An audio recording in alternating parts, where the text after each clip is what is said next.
Oui, ceci est une vidéo tier list. Et accessoirement, je suis revenu dans mon appartement. Mais oui, je vais faire une vidéo tier list. Oui, parce que je me suis enfin décidé à faire des vidéos qui feront des vues. Oui, une vidéo tier list parce que j'avais envie, ça faisait un petit moment que ça me trottait dans l'esprit. Et en fait, j'ai plein de thèmes, et j'avais surtout des thèmes à propos d'animés. Le truc est que il me reste beaucoup d'animés à regarder, que j'ai envie de regarder du moins. Donc ce ne sera pas pour tout de suite. Mais aujourd'hui, on va faire une tier list sur des cartes graphiques d'NVIDIA. Cette tier list va être beaucoup trop longue, mais c'est pas grave. Parce que j'ai envie de la faire et je vais la faire. C'est pas mon problème si vous aimez pas. Enfin, ça me ferait pas beaucoup de vues, mais vous commencez déjà à me saouler, vous, je sens. Hein. Alors oui, tier list de graphiques Nvidia. Alors, pourquoi des graphiques? Pourquoi pas des générations? Pourquoi pas d'AMD? Pourquoi pas d'Intel? Je vais essayer de répondre à toutes ces questions. Alors tout d'abord, pourquoi des graphiques et pas des générations? Parce que le truc, c'est que en termes de génération de cartes, je me suis intéressé tard entre guillemets à l'informatique, ce qui fait que à partir de la génération 900, je connais super. C'est-à-dire que génération 900, 1000, 1600, 2000, aucun souci. Génération 700, ça va à moitié. En dessous, c'est pas la peine d'essayer. Donc ça me ferait la génération 700, la génération 900, la génération 1000, 1600, 2000, ça me ferait 5 générations à classer. Ça tombe bien, j'ai 5 classes, je vais pouvoir en mettre une par classe si je voulais. Du coup, par carte, parce qu'il y a plus de trucs à dire pour chaque carte. Pourquoi pas d'AMD? Parce que autant Nvidia, je connais très bien jusqu'à la génération 900. La génération 700, j'ai des lacunes, et la 600, c'est même pas la peine d'en parler, et tout ce qui est en dessous non plus. Autant AMD, faut savoir qu'AMD, l'équivalent des RTX 2000 et GTX 1600, c'est les RX 5000. L'équivalent des GTX 1000, c'est les RX 400 et 500. L'équivalent des GTX 900, c'est les R9 300. Et l'équivalent des 700, c'est les R9 200. Je connais bien les RX 5000. Les RX 500 et 400, ça va. Mais les R9 300 et les R9 200, le vide absolu. Mais vraiment. C'est-à-dire que si je fais un classement des cartes AMD, mon classement n'irait pas en dessous de 2016. Hein. Ah mais il n'y a rien en dessous de 2016 hein, dans ma tête chez AMD. Vraiment. Donc j'ai préféré faire Nvidia. Alors comme vous pouvez voir, les cartes sont pas dans l'ordre, hein, pour ceux qui l'auront vu. On a d'abord les 1000, après les 1006, les 2000, après on a les 700 et les titans. Oui, de cette carte jusqu'à celle-là, c'est des titans. Hein, donc toutes ceux-là, c'est des cartes titans. Il n'y a pas de souci. Je vais quand même vous dire tout d'abord toutes les cartes qu'il y a pour après les faire. Alors je les ferai dans l'ordre de sortie des générations. C'est-à-dire que je ne vais pas faire 780, 770, 760, 750, 750 Ti, Titan. Non, je vais faire de la moins puissante à la plus puissante de chaque génération jusqu'à la dernière. Alors tout d'abord en haut, dans l'ordre, hein, si jamais vous avez envie de la faire, je crois que du coup elle est accessible, normalement il me semble. La GT 1030, la 1050, la 1050 Ti, la 1060, 3 Go, la 1060, 6 Go, la 1070, si je dis pas de conneries. Non, ça là c'est la 1070 Ti, la 1070, la 1080 Ti, la 1080, ouais parce qu'il me fait un peu l'ordre qu'il veut, hein, tier maker. Ensuite la 1650 Super, c'est marqué, la 1650, la 1660 Super, la 1660 Ti, la 1660, la RTX 2060 Super, la RTX 2060, la RTX 2070 Super, la RTX 2070, la RTX 2080 Super, la RTX 2080 Ti, la RTX 2080. Nvidia, faites quelque chose pour les noms, parce que rajouter des super, ça double le nom pour pas grand chose. S'il vous plaît, la prochaine fois, faites mieux. Ensuite, là, on part sur les 700, donc la 750 Ti. Ouais, ça, la Ti en premier, la 750, la 760, la 770, la 780 Ti, la 780. Ensuite, on a la 950 Low Power, la 950, la 960, la 970, la 980 Ti, la 980. Ensuite, nous avons la toute première Titan. Donc retenez bien parce que la Titan, l'ordre est bizarre. Hein. Toute première Titan.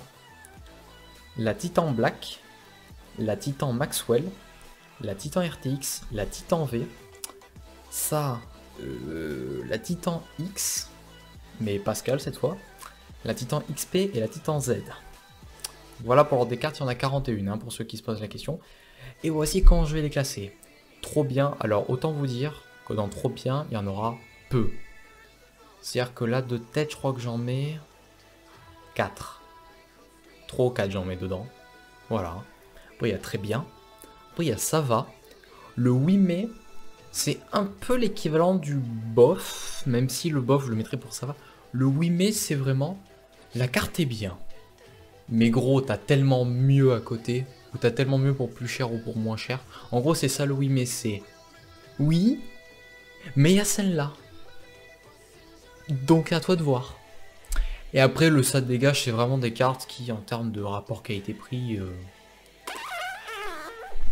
ça dégage quoi. En fait, le ça dégage, c'est un peu le même style que le 8 mai, mais là, c'est vraiment que la carte, en fait, elle apporte pas grand-chose quoi. Vraiment, c'est un peu ça le truc. Alors, aussi, du coup, je fais cette tier list avant la sortie des RTX 3000. Je préfère le préciser parce que je sais pas du tout quand je vais faire le montage de cette vidéo. Là, je la tourne parce que je suis revenu dans mon appart. Et parce que j'avais envie, ça faisait un petit moment que cette tier list me trottait en tête et j'avais envie de la faire tout simplement. Donc, on va commencer. Alors, tout d'abord, la 750. Donc oui, la 750 CL, celle-là, c'est la TI. La 750, où c'est que je vais la mettre? Et ben c'est assez simple. Oui mais. Alors pourquoi oui mais? Parce que la 750 Ti, qui est trop bien. Alors, pourquoi? Oui, je vais souvent faire ça, quand ça va être un oui mais, ou d'autres trucs, je vais souvent peut-être les caser par 2 ou par 3 d'un coup, et après j'explique mon classement. Je préfère les mettre et après expliquer plutôt que expliquer après les mettre. Alors pourquoi la 750 c'est en oui mais? Parce que la 750 Ti. Alors faut remettre dans le contexte. Avant Nvidia, les bonnes cartes entre guillemets, ça commençait vraiment qu'aux séries 60. C'est-à-dire qu'avant, entre une 660 et une 650, il y avait un gap de performance monstrueux. Et entre la 650 et les 640 ou quoi, pareil, le gap était infiniment grand. Là, le gap était d'autant plus grand. Et le truc, c'est que généralement, c'était soit les 60, soit les 50 qui commençaient à être bonnes, et généralement, elles nécessitaient un connecteur d'alimentation supplémentaire.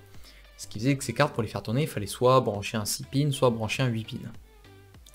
Bon, ce qui fait que les seules cartes qui ne pouvaient être alimentées que par le port PC Express, c'était des cartes qui étaient, pour le coup, vraiment nulles, avec un écart de performance avec la carte qui était juste au-dessus avec un connecteur d'alimentation, beaucoup trop grand. Et là, pour la série 700 d'NVIDIA, alors les 750 et les TI sont sortis bien après le reste de la gamme, hein.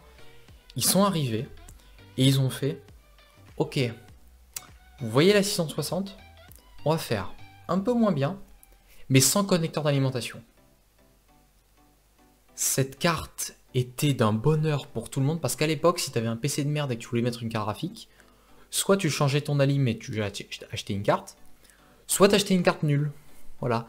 Et là, Nvidia sont arrivés, ils se sont dit les gars, je vous présente cette carte, elle est bien, et tu peux la mettre même dans un PC nul. Donc voilà pourquoi je mets la 750 Ti là, et vous allez me dire, oui, mais la 750 c'est pareil.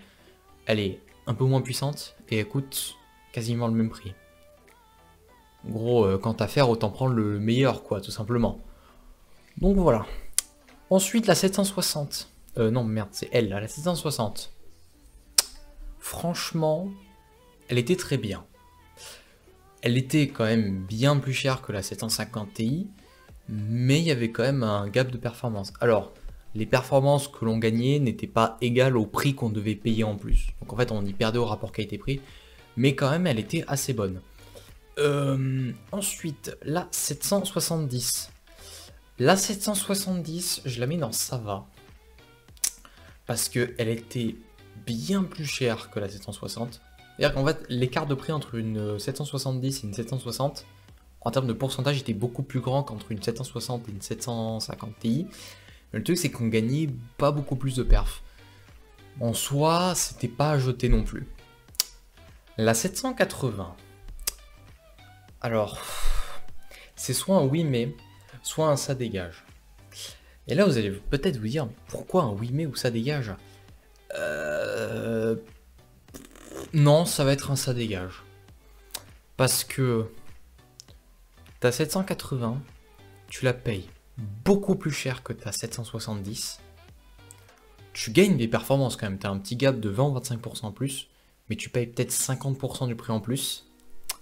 Parce que à côté, tu as la 780 Ti qui est à peine plus chère, mais de pas beaucoup, peut-être 10% du prix en plus, mais tu as encore une augmentation de 20 ou 30% de la puissance.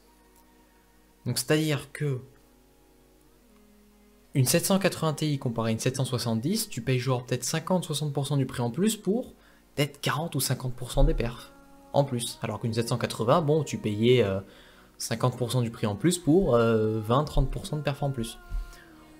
Donc voilà, je mettrai pas la 780 Ti dans trop bien parce qu'elle reste quand même chère et comparé au reste, hein, c'était l'époque où les 70 et les 60 étaient vraiment pas chers. Donc je peux pas la mettre dans trop bien, mais dans très bien, oui. Enfin, je la mets dans très bien parce que la 780 existe.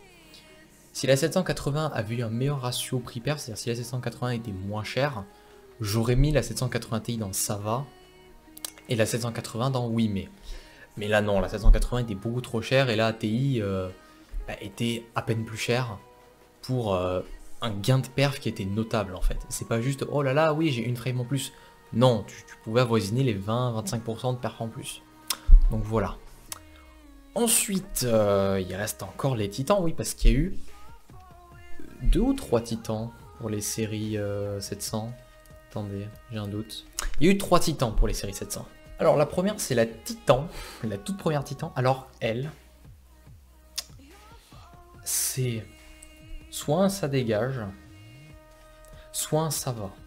Ça peut paraître con ce que je dis, mais là je vais raconter une anecdote que je n'ai que de mémoire et que j'ai pas eu le temps de vérifier. C'est qu'apparemment, la toute première Titan était excellente parce qu'elle permettait d'installer des drivers quadro. Et du coup, en fait, ce que ça faisait... Attendez, je la mets dans ça va pour l'instant. Peut-être que je la mets dans ça dégage, je verrai après. En fait, il se trouve que l'univers des quadros est infiniment plus cher que les GeForce. Genre aujourd'hui, une RTX 2080 Ti, c'est quoi? 1500 €. Son équivalent en quadro, donc c'est-à-dire pour les professionnels, c'est 8000 $. La RTX 8000, elle tire bien son prix, c'est 6000 ou 8000 €. Pour en jeu strictement les mêmes performances, mais tout ce qui n'est pas du jeu, un fisting complet de la part de la RTX 8000. Et il me semble que la toute première Titan acceptait des drivers de quadro. Et pourquoi je dis ça? Parce que à l'époque, la première Titan, en termes de prix, ça devait être l'équivalent en termes de performance quadro d'une 760. Un truc du style. Donc t'avais pour le même prix d'une 760 quadro, un truc qui lui mettait la michtre dans les jeux, et la michtre dans tous les calculs physiques. Mais cette histoire, je vous dis, j'ai pas eu le temps de la vérifier, j'ai la flemme de la vérifier. Mais je fais confiance à Nvidia pour avoir fait au moins une bonne action de sa vie et pour l'avoir contrée juste après parce que c'est des bâtards. Donc je la mets dans ça va. Je la mets que dans ça va parce qu'en termes de rapport qualité-prix pour du jeu, c'était quand même plus cher qu'une 780 Ti pour moins de performance. Oui, en termes de perf, elle se situe en dessous de la 80 Ti. Super.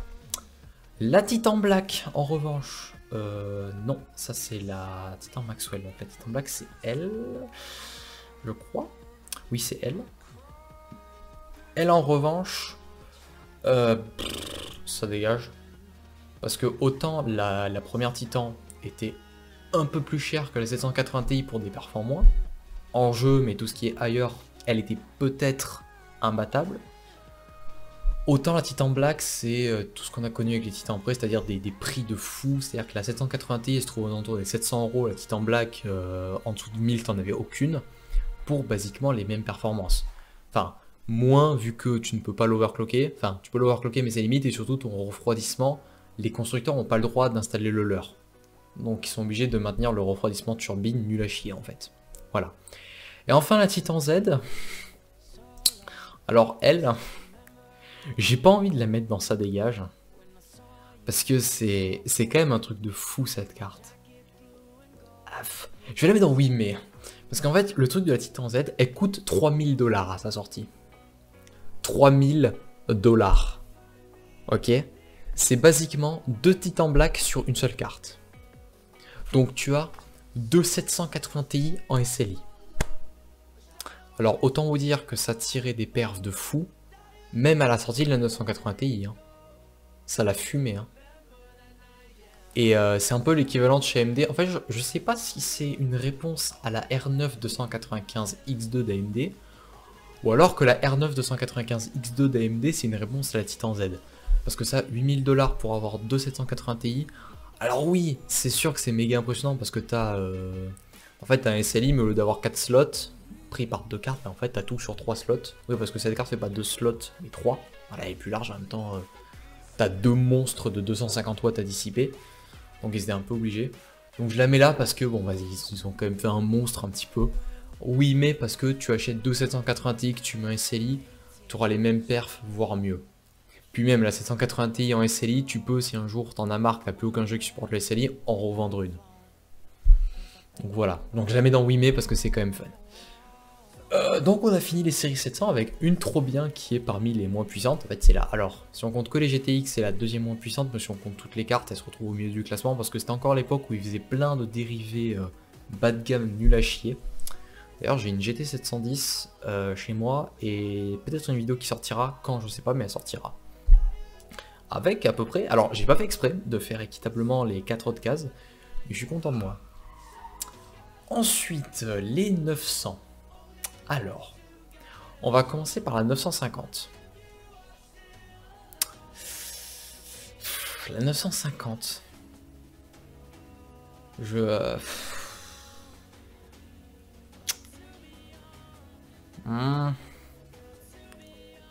sais pas où la mettre. Parce qu'elle est vraiment nulle. Elle est bien plus chère que la 750 Ti. En fait, la gamme des 950 était plus chère que la gamme des 750. Et surtout, la 950 n'avait pas de connecteur, enfin, devait obligatoirement avoir un connecteur d'alimentation supplémentaire. Parce que, bon, je la mets ici pour l'instant, le port PCI Express peut délivrer au maximum 75 watts. Une prise 8 pins, enfin une prise 6 pins peut délivrer au maximum 75 watts. Une prise 8 pins peut délivrer au maximum 150 watts. La prochaine prise 12 pins de Nvidia, enfin prochaine, tout dépend de quand sort cette vidéo, on ne sait pas combien elle peut délivrer pour l'instant. Mais voilà, ce qui fait que si une carte consomme plus de 75 watts, tu es obligé d'avoir un connecteur d'alimentation à côté. La 950 à sa sortie consommait 90 watts. Et du coup nécessitait un connecteur 8 pins.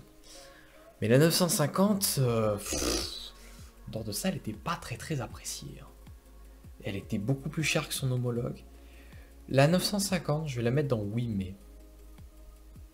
Et la 950 low power, alors ça va paraître paradoxal ce que je vais dire, mais elle va partir dans sa dégage. Parce qu'en fait ils l'ont sorti longtemps après la 950.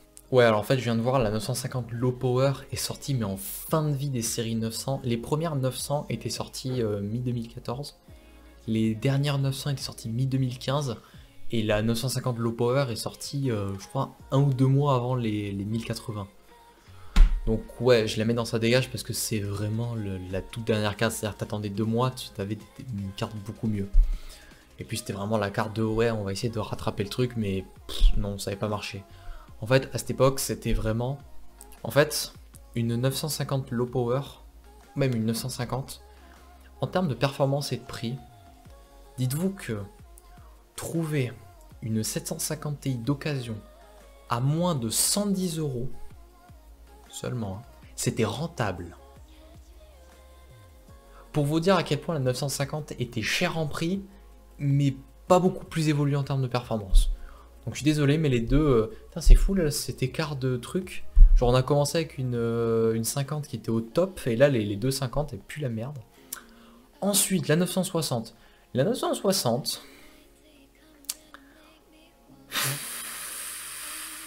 soit ça va, soit oui mais. Je peux pas la mettre dans très bien, et dans trop bien je ne peux absolument pas. La 960, je vais la mettre dans ça va. Et la 970, dans trop bien. Une 970 était d'un rapport qualité-prix phénoménal.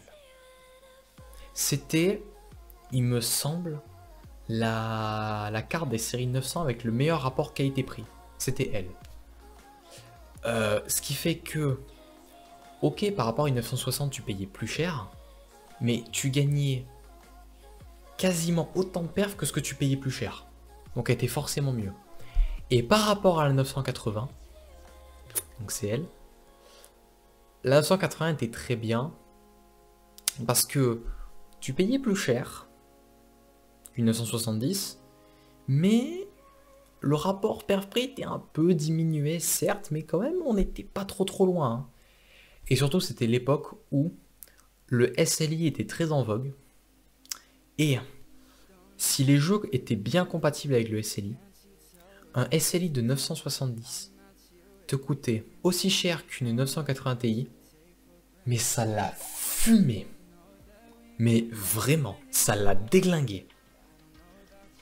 Un SLI de 980 te coûtait moins cher qu'une Titan, mais ça là, mais prenait en levrette la Titan. Mais vraiment, ça pouvait rien faire. À cette époque, les 970 et 980 en SLI, si le jeu était bien optimisé, ça déglinguait tout. Mais vraiment tout. Surtout en plus pour une console qui n'était pas si excessive que ça. Une 970, c'est 150 watts.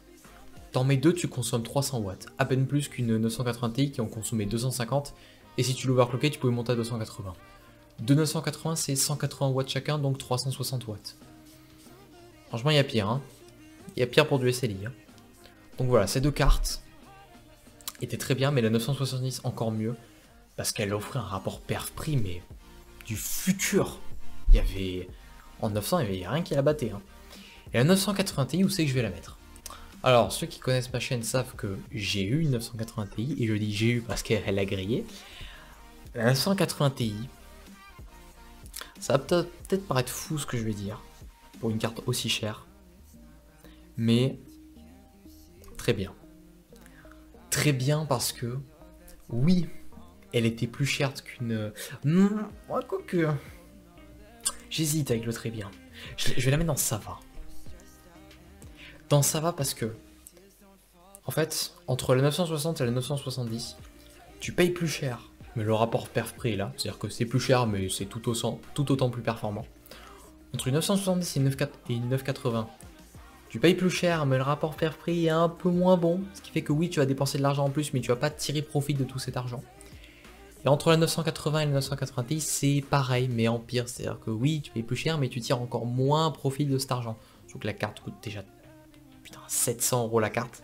Ça commence à devenir cher. Mais je la mets dans ça va parce que...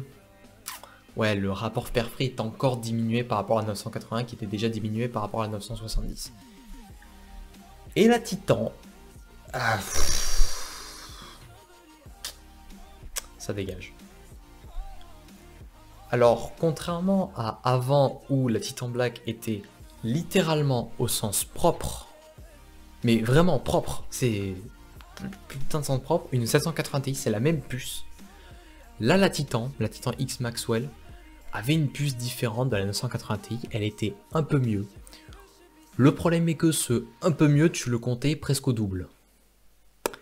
Et tu étais limité au refroidissement turbine, sauf si tu l'as démonté et que tu as installé toi-même un water cooling ou un refroidissement à air.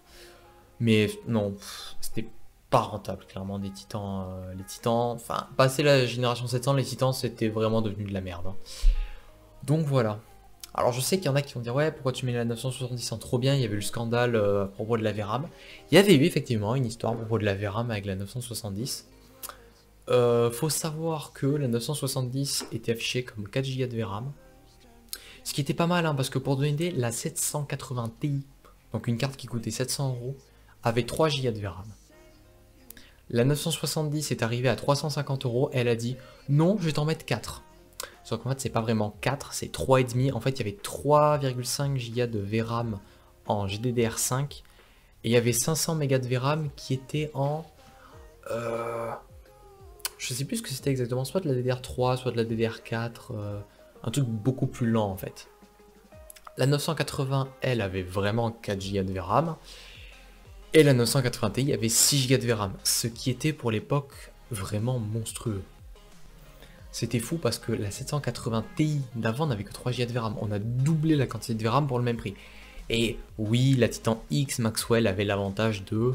Elle avait 12 Go de VRAM, ce qui encore aujourd'hui, pour les RTX 2000 en tout cas, est quand même quelque chose de putain de gros, hein, 12 Go de VRAM. Donc voilà, elle avait cet avantage, mais le prix ne justifiait pas, clairement. Maintenant, les séries 1000. Ah, les séries 1000. Alors, on va commencer par la moins puissante de toutes. La GT 1030. Alors, la GT 1030, beaucoup. Et je pense que là, 80% des personnes qui s'intéressent au car graphique vont la mettre dans ça dégage. Pas moi. Moi, je la mets dans ça va. Et là, vous êtes peut-être en train de créer au scandale, mais laissez-moi expliquer mon point de vue. T'es quelqu'un qui veut faire un tout petit PC et qui vraiment les jeux, il te faut juste le minimum. C'était l'époque où AMD n'avait pas encore sorti ses Ryzen Vega en fait, avec les puces Vega intégrées. Donc c'est-à-dire que c'était l'époque où si t'avais que une puce graphique intégrée, c'était un Intel HD de merde. Voilà.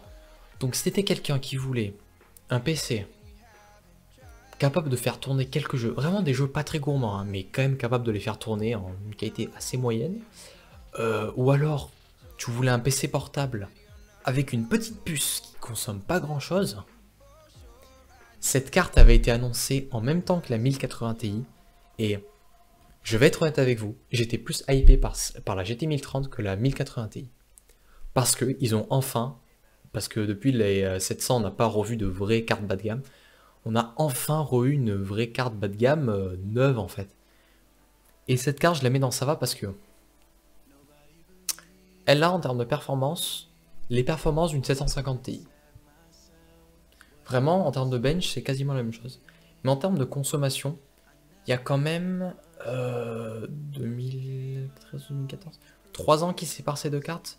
Donc une 750 Ti ça consomme entre 60 et 75 watts. Une GT 1030 ça consomme 30 watts. Donc divisé par 2. Et pourquoi je dis que c'était bien pour les PC portables? À l'époque pour les PC portables, faut savoir que les cartes qu'ils te mettaient dans les PC portables, quand ils te mettaient par exemple 960M, quand il y avait le M, en fait, il fallait se dire que le chiffre qu'il y a de marqué équivaut à la gamme en dessous du bureau. Je vais expliquer. Une 960M équivaut en termes de performance une 950. Une 970M équivaut en termes de performance une 960. Etc. etc. Pareil pour les 700, hein. Une 770M, bah, c'est une 760. Depuis les séries 1000, ils ont changé. Ils ont enfin mis des vrais cartes graphiques de PC de bureau dans les PC portables. Même s'il y a la nuance de c'est une vraie carte graphique, mais ce n'est pas une vraie carte graphique. Comment l'expliquer simplement? C'est exactement la même puce, pas comme avant où il faisait des puces différentes qui consommaient moins. Là, c'est la même puce, juste ils baissent les fréquences pour consommer moins. Et surtout, vu que c'est un PC portable, on peut moins bien les refroidir, du coup, elles montent plus haut en chaleur. Et vu qu'elles montent haut en chaleur, elles doivent encore plus baisser leur fréquence pour essayer de ne pas surchauffer. Donc, actuellement, les cartes graphiques dans les PC portables sont les mêmes cartes que leur homologue de PC fixe, mais pas les mêmes dans le sens où elles te sortent pas les mêmes performances parce que les fréquences sont plus basses. Voilà. Et la GT 1030, bah, tu mets ça dans un PC portable, comparé à un Intel HD graphique, ça défonce tout. Hein. Ah clairement, ça pétait des culs à l'époque. Hein. Donc voilà, j'ai beaucoup parlé de la GT 1030 je trouve. Ensuite, 1050 et 1050 Ti, c'est dans quel ordre? Laissez-moi revérifier. C'est la 1050 Ti d'abord. Alors je prends la 1050 d'abord. Bah, la 1050 c'est simple. Oui, mais la 1050 Ti. Voilà, encore une carte que je mets dans trop bien, décidément. Encore une 50 Ti. Mais surtout, là, le choix est d'autant plus crucial parce que entre la 750 et la 750 Ti, la 750 Ti était un peu mieux pour pas beaucoup plus cher. Là, l'écart entre la 1050 et la 1050 Ti est plus grand. C'est-à-dire qu'entre la 1050 Ti et la 1050, il y a un plus gros écart qu'entre une 750 Ti et une 750. Mais surtout, la 1050 n'a que 2 Go de VRAM, comme la GT 1030, et la 1050 Ti en a 4. Et je peux vous dire qu'à partir de cette époque-là, de l'époque où sont sorties ces cartes-là, avoir 4 Go de VRAM, c'était l'essentiel en fait, c'était le minimum. Donc c'est pour ça que ça la rendait d'autant plus intéressante. Si les deux cartes avaient la même quantité de VRAM, j'aurais pas mis la 1050 Ti dans trop bien, mais je l'aurais mis dans très bien. Mais là, le fait qu'elle ait le double de VRAM, ça joue beaucoup plus dans la balance. Du coup, je la mets dans trop bien. Ensuite, la 1060, alors c'est en premier la 3 Go si je dis pas de conneries. Ouais, alors la 3 Go, ça dégage. Vous allez me dire, mais pourquoi, c'est quoi la différence entre la 3 Go et la 6 Go? Et je vais mettre la 6 Go dans... Trop bien ou très bien? Non, je vais la mettre dans trop bien aussi. Trop bien parce que la 1063 Go. Si la 1063 Go n'avait pas existé, je l'aurais mis dans très bien. Pourquoi la 1063 Go dans ça dégage? Alors, au nom, on peut vous dire, attends, ça va, la 3 Go comparé à 6, t'as dit que le minimum c'était 4, bon, il est bien là le problème. T'as une carte plus chère que la 1050 Ti, avec 25% de VRAM en moins. C'est quoi le concept? Surtout qu'à côté, t'as la 1060 qui a 6 Go de VRAM, donc t'as une carte qui est aux alentours des 300 balles, peut-être un peu moins, qui a la même quantité de VRAM que l'ancienne 980 Ti qui coûtait 700 balles. Et vous allez me dire, ouais mais si c'est que pour la VRAM, pourquoi dans ça dégage? Tu aurais pu la mettre dans 8 mai. Ben non. Parce que il n'y a pas que la VRAM qui change. La 1063 Go, physiquement sur la puce, a des cœurs qui sont désactivés. Donc c'est-à-dire que quand bien même les deux cartes auraient la même quantité de VRAM, elles n'auraient pas les mêmes performances. Mais vraiment, c'est pour ça que ça la rend nulle. Outre le fait qu'elle ait moins de VRAM, elle a moins de perf tout court. Et c'est pour ça que je trouve cette carte nulle à chier. J'ai pas mis la variante 5 Go parce que je crois que pour le marché européen elle n'est pas disponible. Oui, parce que 3 Go c'était nul. 6 Go c'était très bien. Ils se sont dit tiens on va faire une 5 Go. Pourquoi une 5 Go? C'était pour le marché chinois apparemment pour les cybercafés. Elle a pas vu le jour en France cette carte hein, clairement. Donc voilà pour les 60. Ensuite c'est là, je crois que c'est la 1070 Ti en premier. Alors la 1070 Ti. D'ailleurs cette carte, première carte qui m'a fait faire une vidéo en facecam. Alors pourquoi? La 1070 Ti avait eu un espèce de petit bad buzz autour qui était que Nvidia avait interdit d'overclocker la carte par les constructeurs. Vous avez déjà peut-être vu sur une boîte de graphique ou dans le nom qui est marqué par exemple, je sais pas moi, RTX 2060 OC. En gros, cette carte est overclockée de base par le constructeur, ce qui fait que si vous la mettez dans un PC, elle va avoir plus de FPS que son homologue pas overclocké. Pour la 1070 Ti, Nvidia a dit non, vous ne l'overclockez pas. Ce qui fait que normalement, toutes les 1070 Ti en vente sur le marché ont exactement la même fréquence et ont exactement les mêmes perfs d'usine. Sauf qu'il y avait eu un petit coup de pub de la part d'Asus qui montrait que leur 1070 Ti à eux avait plus de perfs que la 1070 Ti d'Nvidia. Et ça s'explique par le fait que Nvidia utilise un refroidissement turbine. Donc vous avez votre carte, je mets par rapport à vous, le ventilo est là, l'air rentre, il est soufflé à travers le radiateur qui est ici, et il ressort derrière, ce qui fait que tout l'air qui rentre est évacué du boîtier. Asus utilise un refroidissement plus traditionnel qui est deux gros ventilos posés sur un radiateur, ce qui fait que l'air est soufflé sur le radiateur et remis dans le boîtier. Voilà, et c'est les ventilos qui doivent extraire l'air. C'est un refroidissement beaucoup plus efficace, et s'il est plus efficace, la carte chauffe moins, du coup elle peut mieux tenir sa fréquence. Là où celle d'Nvidia, vu qu'elle surchauffait, elle devait un peu baisser en fréquence, du coup elle était moins performante. Mais la 1070 Ti, en vrai, je sais pas où la mettre. Je sais pas du tout où la mettre. Je vais la mettre dans ça va. Parce qu'en soit... Non, quoique... J'ai envie de la mettre dans ça dégage parce qu'elle vient un peu polluer pour rien. Non, je la mets dans ça va. En revanche, la 1070... Très bien, très bien la 1070. Elle offre le même niveau de performance qu'une 980 Ti, en consommant beaucoup moins. Mais vraiment moins, je crois qu'on est aux alentours de 150-180 watts de conso, peut-être 150, contre une 980 Ti qui en consommait 250. Et même le rapport perf-prix était franchement bon, la carte elle se trouve aux alentours des 400 balles. Franchement c'était une très bonne carte à la 1070. Après, la 1080 Ti, Alors ça, si je la mets la 1080 Ti. La 1080 Ti, je vais aussi la mettre dans très bien.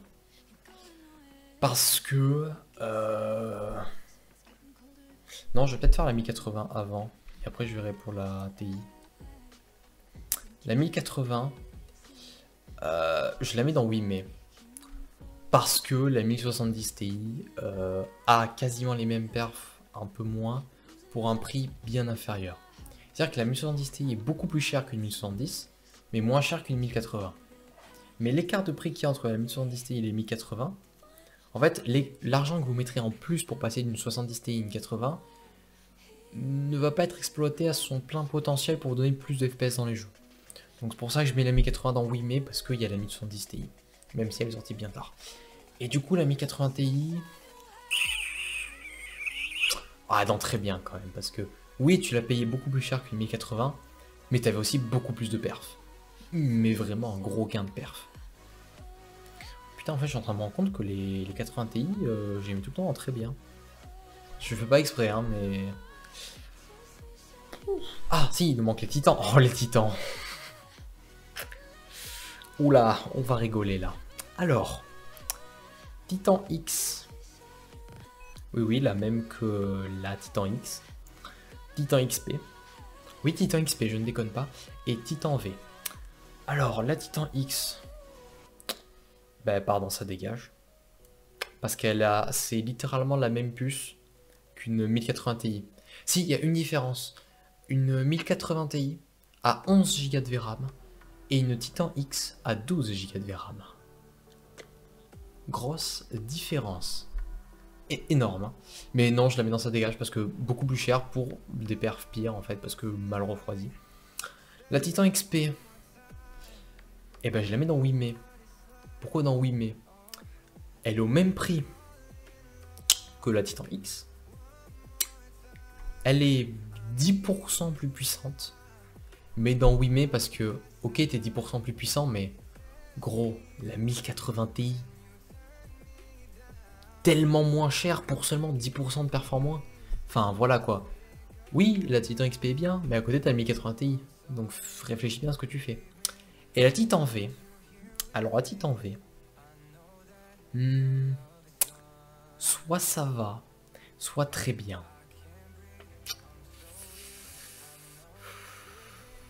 Je vais mettre dans ça va pour l'instant. Alors c'est quoi l'histoire de la Titan V? La Titan V a une quantité de cœurs faramineuse. La 1080 Ti avait 3500 cœurs à peu près. La Titan V elle est aux alentours des 5200. Donc en termes de perf brute, elle est censée atomiser la 80 Ti.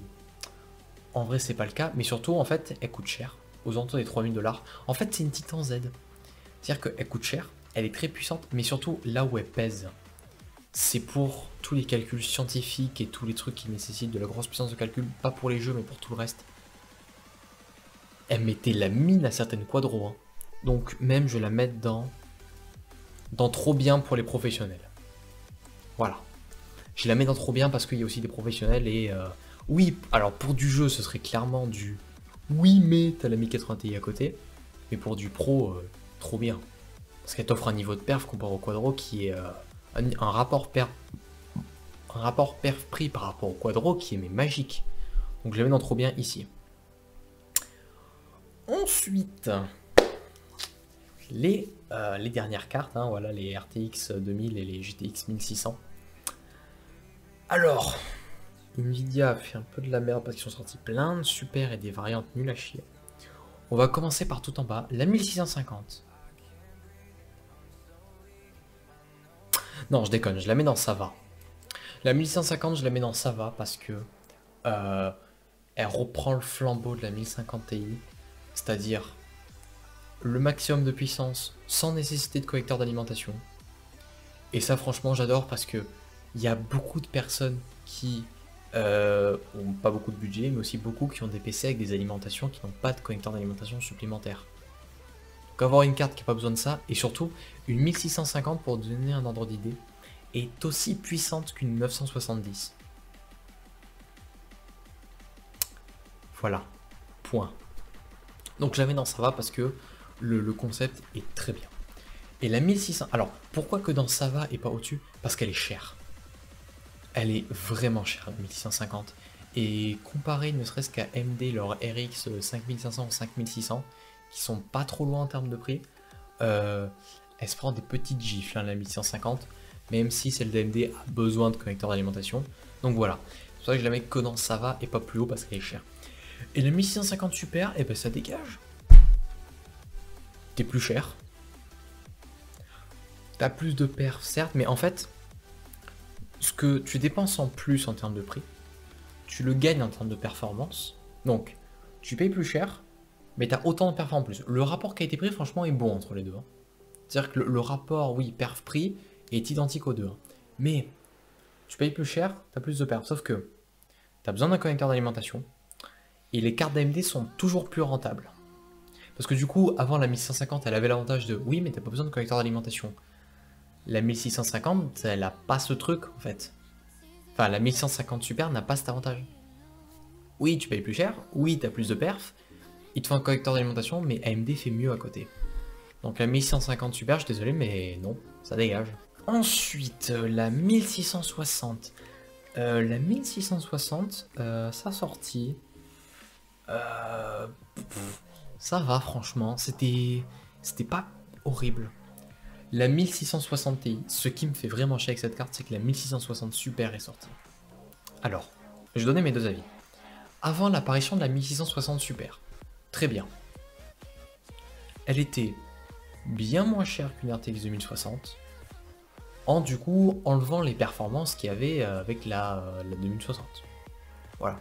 C'est-à-dire qu'une 1660 Ti, t'as les perfs d'une 1070. Bon. C'est-à-dire que la 1650, t'as les perfs d'une 970.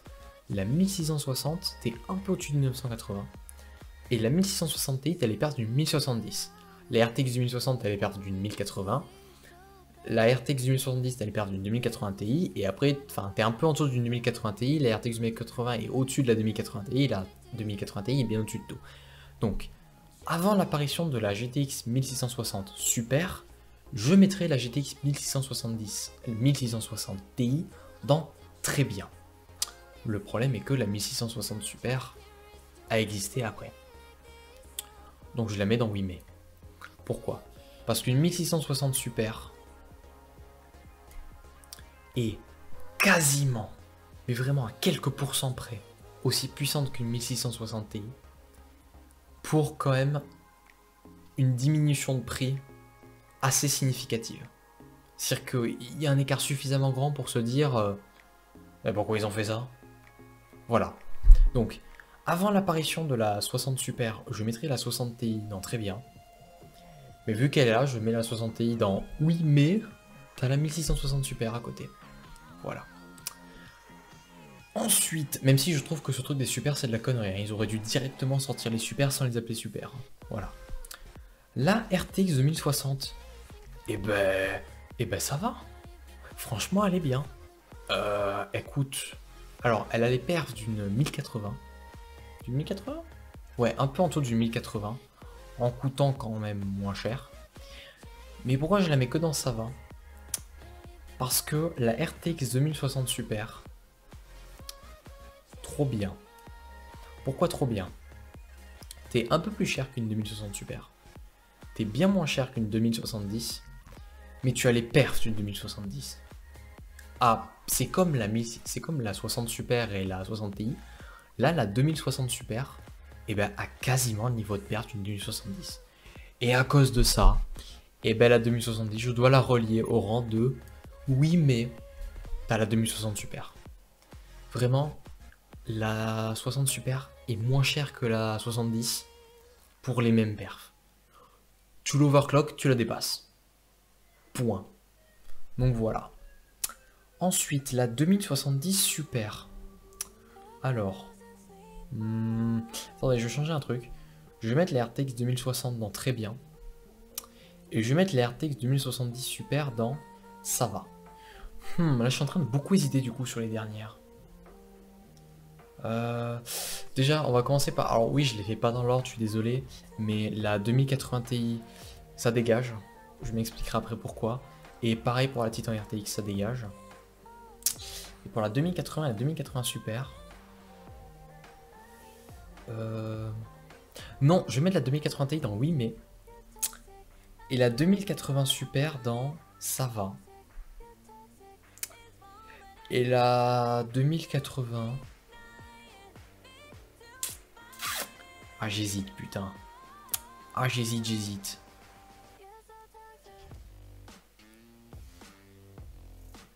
Et la 2080 dans oui, mais aussi.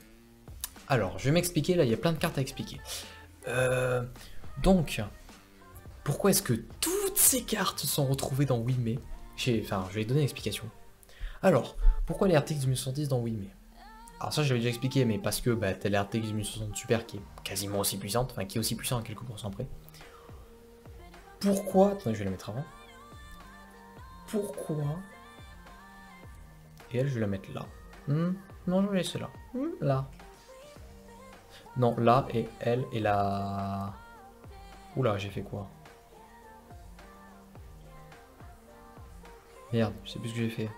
Non, si, c'est bon, c'est ça. Il y a 2070 Super. Non, très bien. Alors, pourquoi ce choix? La 2070 Super... Oula, qu'est-ce que... Ok. La 2070 Super n'a pas le même gain de performance qu'a pu subir la 2060. C'est-à-dire que elle n'équivaut pas à une 2080. Elle est quand même en dessous. L'écart de performance est visible en fait. Donc ouais, je la mets dans très bien parce que en termes de prix par rapport à une 2080 et une 2070, elle est quand même bonne. Faut quand même avouer ce qui est. Elle est quand même très bonne. Pourquoi la 2080 Super dans ça va? Non, pourquoi la 2080 dans oui mais? Parce que t'as la 2070 Super, qui est certes moins puissante mais beaucoup moins chère. Et surtout t'as la 2080 Super. Faut savoir qu'une 2080 Super est pas beaucoup plus chère relativement à une 2080 pour un gain de performance quand même notable. Donc voilà. Et pourquoi la 2080 Ti dans oui mais aussi? Parce que la 2080 Super. Faut savoir que la 2080 Ti, c'est la première génération de cartes Nvidia à être au lancement au-delà de 1000 €. Toutes les cartes, toutes les 80 Ti d'Nvidia à leur lancement étaient aux alentours des 600-700 €. La 1080 Ti a à un moment dépassé les 1000, 1100, 1200 €. Mais là, la 2080 Ti, putain, en dessous de 1300 €, t'en trouves aucune. Hein. En neuf, hein, j'entends. Donc voilà. En fait, la 2080 Ti est devenue une Titan. Et la 2080 Super est devenue une 80 Ti. Donc je mets la 80 Ti ici parce que t'as la 2080 Super en fait. C'est-à-dire que oui, t'as des performances en moins, mais t'es tellement moins cher. C'est quoi, 800 € une Super? La 80 Ti, t'es minimum à 1400 €. Et pourquoi Titan RTX dans sa dégage? Elle est plus chère qu'une 2080 Ti. T'as pas un gain de performance notable et surtout sur une 2080 Ti, t'as des refroidissements custom. Donc meilleur, tout simplement. Donc voilà, c'est la fin, c'est ma tier list des cartes Nvidia, de la génération 700 à la génération 2000. N'hésitez pas à dire ce que vous en pensez. N'hésitez pas à aller la faire aussi, pour ceux qui aimeraient aller la faire. Si jamais elle est accessible, je sais pas du tout comment ça marche cette merde. Voilà. Bon écoutez, si cette vidéo vous a plu, n'hésitez pas à vous abonner, à liker, à partager, à commenter. Ça fait toujours plaisir. Sur ce, c'était Gear. Allez, salut!